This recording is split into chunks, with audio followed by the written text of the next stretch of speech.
Okay, so thank you for being here. I will do this talk in English because I've been asked to. I hope this will be fine for everyone. I will try to do my best and never practice it in English, so let's see what happens. So the title of this talk is Test-Driven Infrastructure Development. You can see it here. Just to make it clear, it will be about Ansible, because I'm coding in Ansible, almost everything in Ansible right now. But I think that most of the concept that I will explain here, that will be based on my personal experience with DevOps and configuration management, can apply to almost all the configuration management tool, except the fancy one like management that we have seen in our talk before, which is really changing everything. So, first of all, who am I? I'm Andrea Tosatto. I joined 6 months ago OpenExchange, which is a big German company, and underneath this huge group called OpenExchange, there is PowerDNS, and I'm the one taking care of all the DevOps part in PowerDNS, meaning developing the automation that allows our customer to deploy our DNS solutions. So, who doesn't know what is PowerDNS? Okay, that's fine, cool. So PowerDNS is an open source software, it's an open source DNS implementation.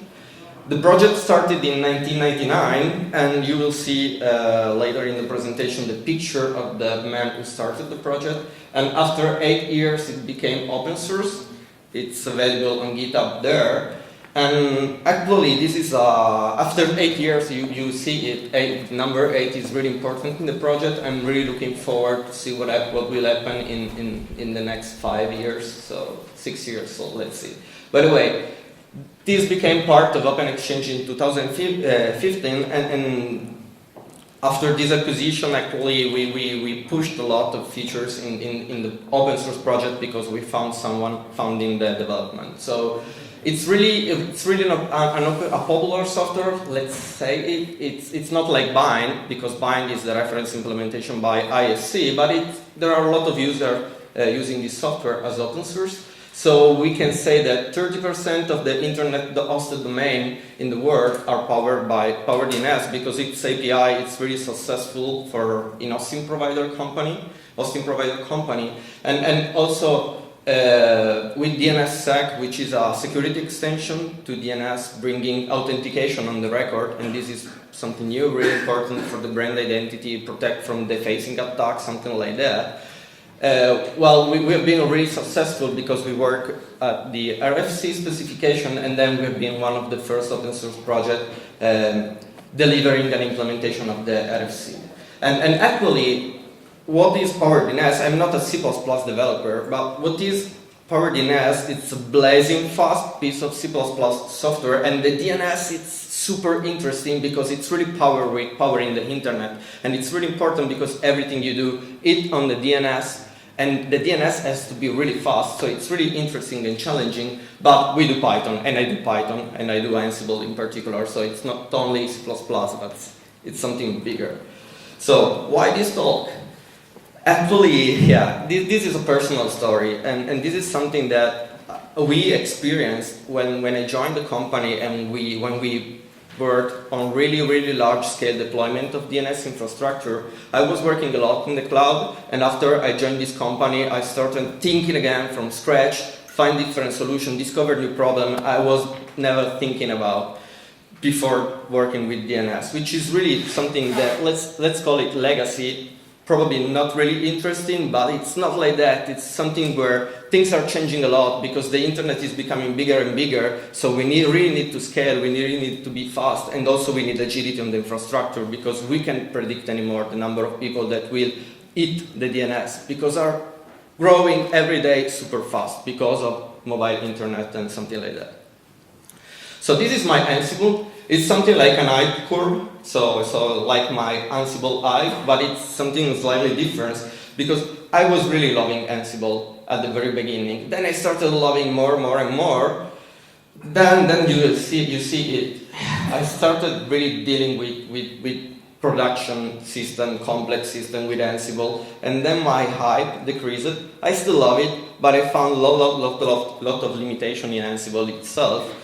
And yeah, I started thinking about how to deal with this limitation, and then the idea of TDD came out, and some hack to make the language actually work in that really mission critical use cases. So the top of the hype curve is when my boss, you will see it later, came to me telling me, oh, you know, this piece of software, we never tried it, but yeah, in 2 weeks we need to deliver it on something that I still don't know, I don't remember if it's Oracle Linux, or something like Debian, I don't know. And then I started dealing with these things and I became crazy. So just to make it clear, this is my boss. This is Bert Hubert, aka PowerDNS Bert, or Hahu. You can find it on here, see as Hahu. And he is really a genius. It's really nice working in PowerDNS because there are these people that know so much about the internet, so much about the code. But definitely working with them, it can easily drive you crazy because they don't feel the pain, they don't feel any problem. They just go straight to the point, code something, and it's working every time. Fast, super great, it's working. But then there was me dealing with the operation, with the deployment, with the customer, with the issue the customer were facing, and I was like going mad. So it was really panic. Okay, look at this specification I got. What does it mean? Oracle Linux 6 or Debian? And by the way, just to be fair, these customers were running on a custom kernel, and the DNS, to be fast, needs really cooperation from the kernel, network implementation, and network layer. So and also it's something you can easily predict, and the things must work because the customer was deploying something not yet in production, but that was meant to go in production soon. So yeah, really panic. So coding like hell. We are DevOps. I personally, I love complex things. So after the panic moment, everything was like, okay, let's do it. Let's code. And it was exactly like that. Peter is my PowerDNS colleague that helped me a lot with these things. He is another really great guy. And you can see from this GitHub picture that actually Peter was the one writing the code, I was the one deleting the code. Because yeah, it's always like that when you work in a team. There is someone who just do the work, and there is someone else that try to make it work. And it was exactly like that. So it was like, okay, let's try that way, and no, it's not gonna work. Let's rewrite it that other way. So this is how it was for some 2 weeks between me and Peter, and actually it was the first chart there, the first top curve of the chart there, and then we did everything, and I will come to this later, this talk. So what we learned, coding like hell. We learned that Ansible at scale, it's super hard. When you code a lot, that much, it's really, really hard because of how Ansible works, so just sequence of tasks. It's really easy to start making this code really unmaintainable, crappy, unpredictable, hard to fix, hard to get how it's working. Despite being, you know, a structural flow of action, then there are the when clause, so these the branching on the iteration flow, and then there are the fact that you fetch, and then there are the systems that are hard to predict, and then there are some bug, then there are nasty things that you introduced because you were just focused on coding. And what happened? It happened that to us it was really hard to verify our work, and also it was not really DevOps. DevOps is something that really makes us proud because we really feel clever when we automate things, but yeah, we were just, you know, with crappy code, not able to make it work the right way, and also sometimes things were just going not as expected because of our code. And even if Ansible was looking to us the best solution out there, it was not. Let's talk about, probably everyone knows about it. Another really things we had to face is that we were not the people managing the production of the system. So we were developing the code and enabling people to deploy. And So documentation is really important. Agreement on procedure is really important because otherwise it's easy to do something like that. Just because of a wrong automation script, a wrong playbook, drop all the production server because you just put there the wrong parameter. And if you don't protect your code from this issue, it's easy to destroy, in our case, an internet infrastructure. So yeah. And also there are these things like, yeah, you go in production, you go to the customer, and Peter was with the customer, you do performance testing and things just doesn't work. Because you didn't plan these things, it was not expected. The real traffic is different from the one that you can craft in a lab. And so there it comes the long night, and that commit was at 4 p.m. And we were just re-implementing from scratch all our Redis deployment in the infrastructure because it was not working. And actually Peter merged it in the morning. So we do DevOps and we do automation also because we want to be agile. We don't want to stay up the night to fix things. We want stable procedure, but it was just not working. So we made the wrong assumption in that case. So yeah. So this is because the real world is always different.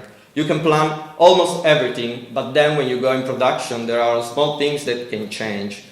And the cloud really helped us to bring predictability to the infrastructure, but DNS can't run virtual because we need physical machine, and the physical machine every physical machine is slightly different, especially if you are squeezing so much the performances and you need so many performances. The world is always different, and also there is much more complexity when you go in production than the one that actually you can plan in a lab. You can plan when you are focused on solving the issue without thinking to the whole picture, the integration you have to do, the integration with the networking, real networking infrastructure and something like that. So it was really hard, funny and hard, and then it came out to us for the next iteration, which is the other spike you have seen in the graph, this idea of test-driven DevOps. So what we were looking for was basically, we had people that already knew how to do these things. Bert is one of these people. He did everything on his own for 15 years, and the internet was using this software. He was supporting everyone on the internet worldwide with success. We were just failing. So the idea of test-driven DevOps is that when you work on this such apparently simple but really hard infrastructure, you really want to be able to code all the experience of the people in automation. Because I'm not that smart as him, as he is, and we really wanted to be able to encode his knowledge. So what we were trying we were looking for a way to verify our work against other known deployment, our other known infrastructure, and the knowledge of the team. And also we had business requirement, of course, and we wanted to be sure to make this requirement. It's something like when in the software development you do behavioral driven development, then there is someone describing the user stories and then you test your software against it. It was something like that. We had to be compliant to some specification, and we wanted to be sure that our infrastructure was compliant to this. And also, we were looking for a way to be sure that everything was idempotent, no side effect in Ansible, which was something really, really important, like notify or event or reload of services where it was not needed, actually. And also, because we didn't knew that the infrastructure for some reason was really heterogeneous, they were running two different kernel versions and with different behavior on the network, we wanted to be able to deal in the proper way with these differences. So we found, we looked for in the internet for the best solution out there, and we found Test Infra. Who does know Test Infra? Cool. Are you using it? Yes. Okay. How do you find it? Is it working to you? Yeah. Okay, yeah. It worked for us too. So the idea of this is Test Infra, just to give you an idea, is basically, who knows PyTest, Python? Okay, this is basically an extension to PyTest, which is the standard testing library for Python, implementing some specific tools and action, really useful to test the infrastructure. So, as you see, this is PyTest for the infrastructure. We looked also at server spec. I found it really, really hard because it was requiring Ruby, and again, we didn't want to deal with a different programming language. We were all focused on Python, we were all focused on our things. And also what I like of Testinfra is that actually it's really easy with Testinfra, it's not in the slide, it's really easy to test already existing system with Testinfra. For instance, it supports the nudges output of the check. And again, that was really cool because we were able to test to validate our test against known infrastructure, to be sure to catch everything. And that's why it's really test-driven. So we did first the test, and we validate the test on existing infrastructure, and then we build our automation in the second iteration we did. And as I said, it's pure Python, which is always good. So these are the standard extension you have within respect to PyTest. The standard extension you have, so you have something to run command, run local command, you have a concept of backend, you are something to deal with services, process, you have the support to factor, Ansible, and other things, system info, which is really, really useful. And I will show you some example of some of the Testdriven code we did. This is stupid, but it gives you an idea of how to test your code with different distribution. Something that I didn't say is that since we are in part, we are an open source company and we have customer, the code we were building was actually meant also to be used to other customers, so to go upstream. So we wanted to design our code to be easy to extend to different platforms. Because, okay, the customer was paying in that case, but we wanted also to bring back our experience to our people, so release open source our experience. Because again, PowerDNS is an open source software. It's deployed by big telco, but we want to give back to the community this experience. And this is a way, for instance, to show, this is an example of how to deal with different Linux distribution. And as you see, PowerDNS, I don't know why the package is different in Red Hat system and in Debian system, but it's just like that. This is a way to check, for instance, file permission. It's funny, but for some reason we were not able to do privilege escalation on this machine. So there was a specific auditing tool to do the privilege escalation, and we had to do something on Ansible to deal with it. And actually what happened is that the first thing we screwed up is that on the real system, within respect to our test system, the file permission were wrong because of the way the privilege escalation was working. So again, we built a test for it, which is stupid, I agree, but yeah, still. And this is another way of checking. This is for the authoritative DNS server. PowerDNS support MySQL as database backend, and we wanted to in that case to have the support to DNSSEC, but we forgot a flag. And then we were not finding the crypto keys and TC keys table in the system, and so we built again a test to check it. Probably stupid because it's using the file, but again, it's working. This is a way to check network rules. This is for a VPN, for instance. So really flexible. You can use command and just assert that the output actually is matching what you expect. And the default I face is actually, it's not index example, but it's something coming from Ansible. So we use Ansible to get the fact from the machine, and then we check with our test that actually the output is the one expected.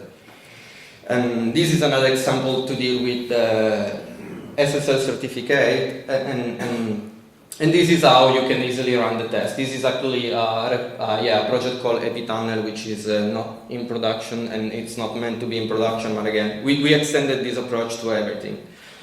So I've shown you some example of how you can use Testinfra, and our code base is much more complex. You will find most of it open source because we are slowly open sourcing all the things we do.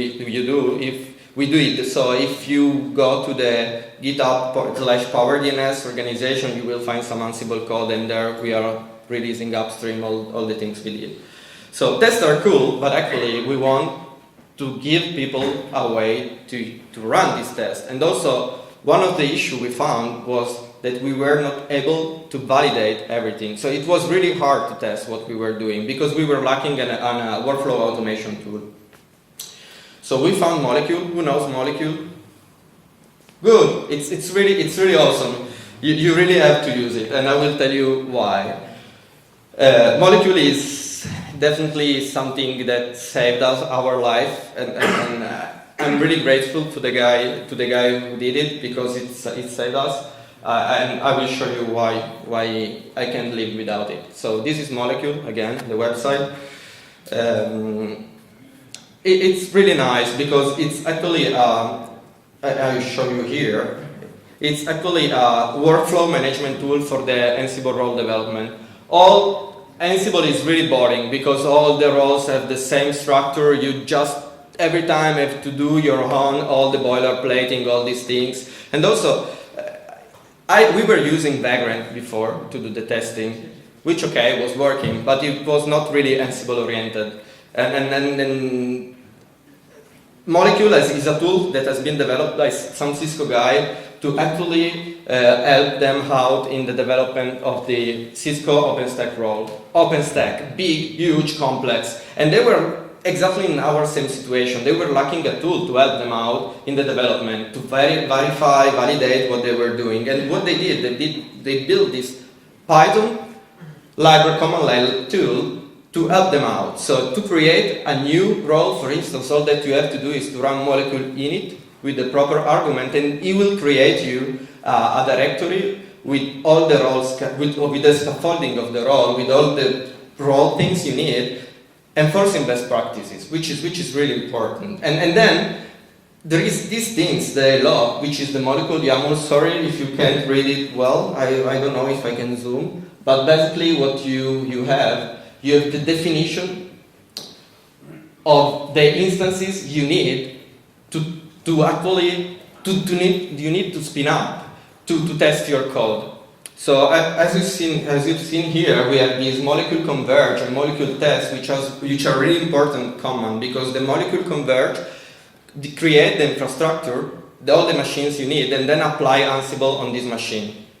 Exactly the same way you will run Ansible playbook by hand. And the Molecule test, it's an end-to-end testing tool. So it clean up all the environment, spin up the machine, do the converge, test that everything is idempotent, do some linting on the Ansible code, and then trigger test infra to validate everything. So it's really cool. So this is actually the workflow that the test command is enabling. You can customize it.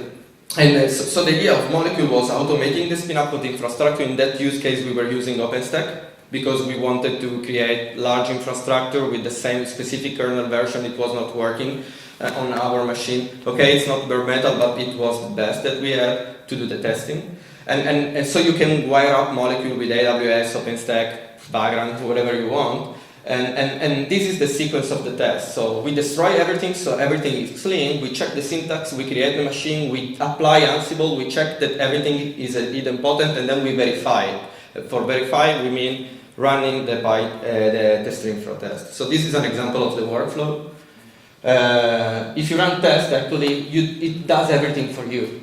So it applies your playbook, runs everything, and yeah, trust me, something will happen. It's creating the machine in VirtualBox in this example, and then after the machine creation is finished, it will run Ansible. Let's wait. Yeah, my internet connection was really bad when I did it, but yeah. Okay, 3, 2, 1. Okay, it's done. Okay. Well, I don't know. And what is really good of Molecule is that because of this Molecule test command, it's really easy, for instance, using Docker, because it supports also Docker, to integrate with Travis CI your Ansible role. So you can easily do continuous integration of your role. I have, for instance, open source a Docker Swarm role, which uses these things, and to test that the commit we receive actually valid and don't screw up the Swarm cluster, and it's really convenient. And we did it also for our role. We were using Jenkins in that case because we were using Jenkins and we were provisioning on OpenStack, but it's the same. The really important thing is this Molecule test -- driver Docker. In the case of Travis, in our case was Molecule test -- driver OpenStack. So super easy.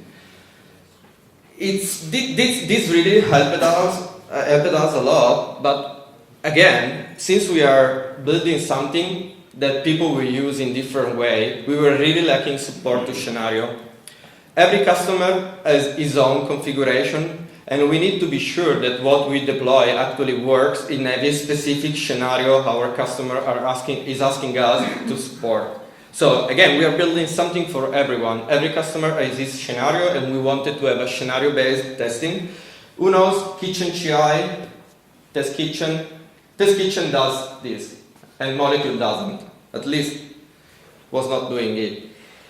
Until Molecule V2, which is fairly new, but it's coming out. And the idea is to rebuild Molecule to be a scenario-based workflow automation tool and also testing tool. And again, they did something really clever because all the provisioning was written in Python. So the automation of Vagrant, the automation of OpenStack AWS was really relying on custom Python code. But since the acquisition by Red Hat, actually Ansible, is becoming really full of libraries and commands to deal with the cloud. So the idea of Molecule is actually to leverage Ansible to create also the testing infrastructure you need. And this is really convenient because if you are in AWS, for instance, this allows you to put there your custom task to create a VPC to isolate your testing, do your things with the security group, and this is really good. The bad point is that it's not backward compatible, but who cares? Because it's not impacting your code, and it's really easy to migrate existing code to that thing, because it's with Molecule V1 you're just doing one scenario. So if you move all the tests to a specific scenario like the default scenario, then you're done. It's really easy. And this is an example of scenario UDP tunnel. You have the create and destroy, which are the playbook that are executed at the creation and destroy of the infrastructure. Then you have the Molecule YAML, I will show you later how it looks. The playbook, which is the playbook that will be executed during the convergence. And then you have your test. Easy. And this is the Molecule YAML. Again, this is really defining the driver you need. If you want to use Vagrant, if you used to use Docker, you can have different scenario with the same test using different driver, for instance. It's really easy. And if you run at the convergence of a scenario, what you do, you see that first of all, Ansible is executed to create the infrastructure, then Ansible is executed again to converge, so run the Ansible on the infrastructure. So to conclude, test-driven development DevOps works, and it's really important because it allows you to make it simpler to write your code, to write better code, write it faster, and make it stronger, which with Ansible, in my experience, it has been really something not that easy. And yeah, that's all. If you love these things, we are hiring, so thank you.